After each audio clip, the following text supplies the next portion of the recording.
Danka Totová sa dnes tak kreatívne nasrdila a povedala, že dosť už servitkovej techniky, ako sme si už veľakrát spomínali, a ideme servitky použiť úplne inak. A ako to už musí vysvetliť ona. Tak Danka, čo ideme robiť? Ideme si vyrobiť vlastný motív servitky. No. A potrebujeme obyčajné biele. Áno, obyčajné biele servitky. Ak máme v domácnosti alebo v kreatívnej rodine s deťmi, čo určite sú hociaké pečiatky. Hociaké pečiatky s hociakými motívmi.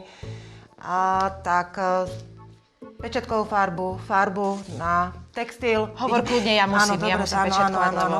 Tak stačí potrieť tú pečiatku farbou, biele servitky a vyrábame si vlastné motívy servitok. Anielík.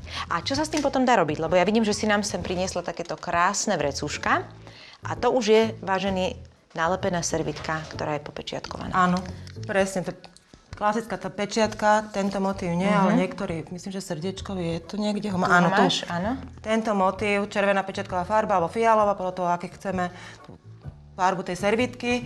A klasickou servitkovou technikou na textil alebo na papier, na drevo, na korok, na sklo.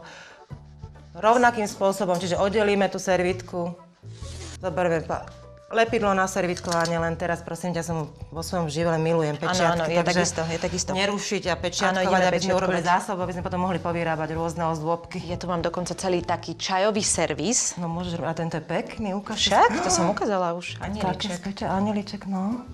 A to to bude hodiť, veď jeseň, zima. Presne, nádherné prezenty na Vianoce. Presne, predstihu treba povyrábať.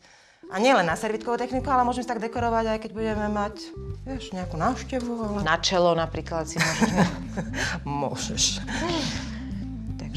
Takže pracujeme. Prepáčte mi teraz prácu. Áno, musíme pečiatkovať. Pripadám si jak na pošte, ale